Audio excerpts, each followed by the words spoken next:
All right, today we're going to do something a little different. We're taking a deep philosophical concept and we're applying it directly to the markets. And the goal here? Well, it's to find a really powerful investment edge by looking at things through a completely new lens. So where does this all come from?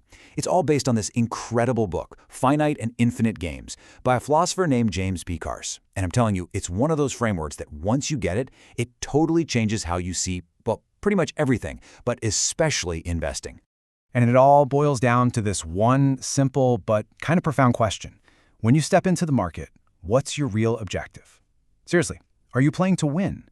To beat the index this quarter, to hit some arbitrary price target, to look better than your peers?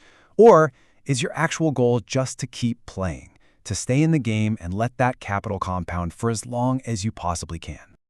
Okay, so this slide just lays it out perfectly. On one side, you've got finite games.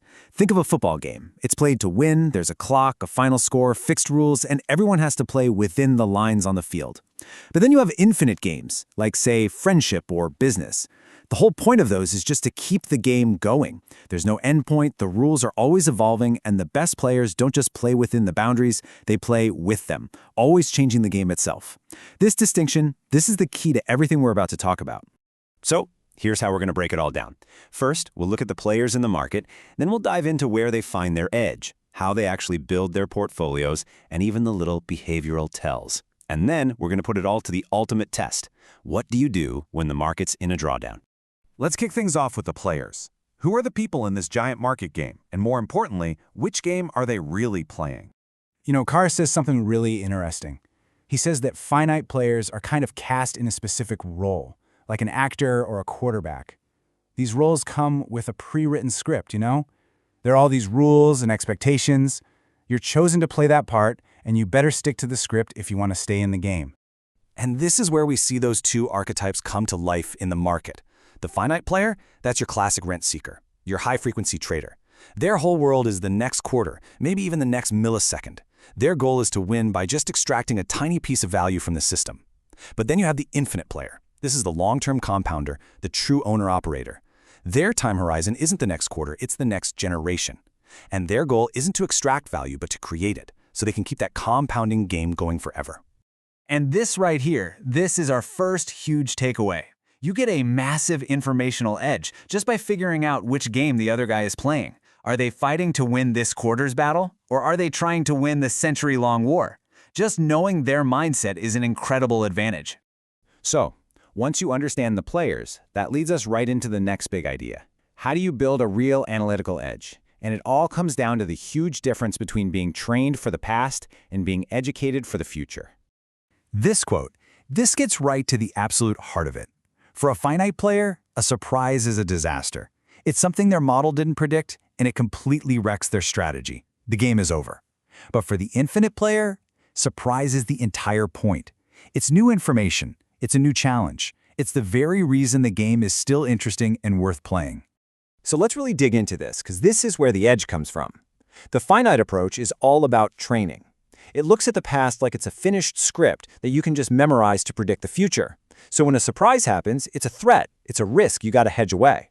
But the infinite approach is about education. It sees the past as an unfinished story. A surprise isn't a threat, it's a plot twist. It's a brand new opportunity. And the real edge comes from being the person who can find value in that unexpected turn of events. This is such a powerful mindset shift. You get a massive analytical edge when you stop trying to predict and prevent surprises and you start seeing them as new beginnings. That moment where the whole game board resets and a new path opens up that the finite players, well, they just can't see it. Now, shifting your mindset like this completely changes how you think about building a portfolio. And it all comes down to Carse's really critical distinction between something he calls power and something he calls strength. See, finite players play the game to be powerful. They're chasing a title, a ranking, some kind of trophy that proves they've won. But infinite players, they play with strength. They're not after a final result. They're after the ability, the capacity to just keep on playing. And translating this into finance is just fascinating. Power is finite. It comes from your past wins, your big AUM number, your fancy title, your rank on some leaderboard. It gives you freedom, sure, but it's freedom within the existing rules. Strength, on the other hand, is infinite. It's all about the future. It's not measured by titles. It's measured by your flexibility, your liquidity, your ability to adapt. It's the freedom to play with the limits and to change the game entirely when the old rules just don't work anymore. So the lesson for our portfolios is crystal clear. Real, durable resilience doesn't come from the power of having a huge AUM, which can actually make you rigid and fragile. It comes from the strength to make a move when everyone else is paralyzed. It's all about that dynamic ability to adapt. All right, now let's talk about how all this shows up in our actual behavior as investors. We're going to look at the difference between being theatrical and being dramatic. Kars calls finite play theatrical because it's like you're an actor on a stage playing a role for an audience. You've got a script, you're aiming for a big finale, and you're just trying to be convincing in your part. He has this great term for it, self-veiling, where you hide your true dynamic self behind the mask of a fixed character. And man, we see these theatrical roles everywhere in finance, don't we? You've got the macro expert who has to have a confident forecast for everything. You've got the CEO who has to beat the quarterly numbers no matter what it takes. You've got the VC who projects this image of only backing 100 baggers. And of course, the bear who is always eventually right. The problem is, when the market suddenly changes the script, these actors, they have no idea how to improvise. So the takeaway here is huge. You gain a massive behavioral edge by just refusing to be typecast. You embrace what Kars calls a dramatic reality, which is unscripted, authentic, and totally adaptable. You're not playing a character. You're just you, freely playing the game as it comes.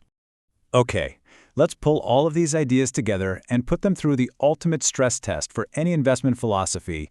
How do you handle yourself during a major market drawdown? Here it is. The infinite player's playbook for a crisis. Number 1, reframe the boundary. A 50% drop isn't game over, it's just the playing field completely changing.